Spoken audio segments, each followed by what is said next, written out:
നമസ്കാരം. Media vision വാർത്തകളിലേക്ക് സ്വാഗതം. Kerala police association Kozhikode rural ജില്ലാ കൺവെൻഷന്റെ ഭാഗമായി ബാലുശ്ശേരിയിൽ വോളിബോൾ ടൂർണമെന്റ് സംഘടിപ്പിച്ചു. Balussery police inspector Dinesh TP. ഉദ്ഘാടനം ചെയ്തു. മെയ് 21 കൊയിലാണ്ടിയിൽ നടക്കുന്ന Kerala police association Kozhikode rural ജില്ലാ കൺവെൻഷന്റെ ഭാഗമായി ബാലുശ്ശേരി പഞ്ചായത്ത് സ്റ്റേഡിയത്തിൽ വോളിബോൾ ടൂർണമെന്റ് സംഘടിപ്പിച്ചു. Balussery police inspector Dinesh TP. ഉദ്ഘാടനം ചെയ്തു.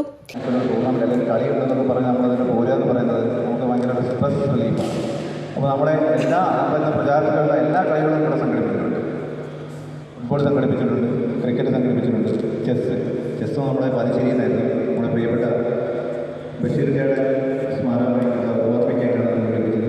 അങ്ങനെ എല്ലാ രീതിയിലും കളികളുണ്ട്. അപ്പോൾ വോളിബോൾ പങ്കെടുത്തുകൊണ്ട് നമ്മുടെ ജില്ലയിലെ എല്ലാ സബ് ഡിവിഷനിലെ ടീമുകളും എത്തിയിട്ടുണ്ട്. വളരെ വാശിയേറിയ മത്സരമാണ് നമ്മളോട് പ്രതീക്ഷിക്കുന്നത്. അപ്പോൾ ഞാൻ അധികം പറഞ്ഞ് നിർവഹിക്കുന്നില്ല. ഈ മത്സരത്തിൽ എല്ലാവരും നല്ല രീതിയിൽ സ്പോർട്സ്മാൻ സ്പിരിറ്റോടെ പങ്കെടുക്കണം. നമ്മുടെ പോലീസുകാരാണ്. അപ്പോൾ നമ്മൾ അതിൻ്റെ ഒരു എക്കോണം കീപ്പ് ചെയ്യണം. നല്ല രീതിയിൽ തന്നെ നമ്മൾ കളിക്കൊണ്ടിരിക്കണം. അപ്പോൾ നമ്മളെ ഈ മത്സരം നമ്മൾ ഈ ടൂർണമെൻറ്റ് ഒരു ഔപചാരികതയ്ക്ക് വേണ്ടി ഉദ്ഘാടനം ചെയ്തതായി പ്രഖ്യാപിക്കുന്നു. നന്ദി, നമസ്കാരം. KPA ജില്ലാ കമ്മിറ്റി അംഗം പ്രശാന്ത് സ്വാഗതം പറഞ്ഞു. ജില്ലാ കമ്മിറ്റി അംഗം കോടഞ്ചേരി പോലീസ് സ്റ്റേഷൻ പ്രതിനിധി ഷനിൽ അധ്യക്ഷത വഹിച്ചു. സർവീസസ് താരം ജിഷാദ് കളിക്കാരെ പരിചയപ്പെട്ടു. പോലീസ് ഓഫീസേഴ്സ് അസോസിയേഷൻ ജില്ലാ സെക്രട്ടറി മുഹമ്മദ് സി ആശംസകൾ അർപ്പിച്ച് സംസാരിച്ചു. വോളിബോൾ സബ് കമ്മിറ്റി അംഗം അശ്വന്ത് നന്ദി പറഞ്ഞു.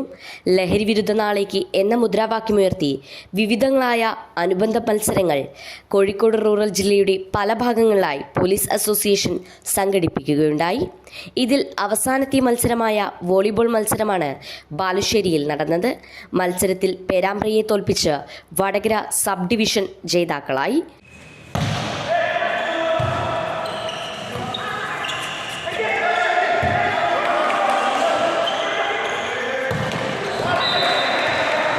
News bureau, Balussery.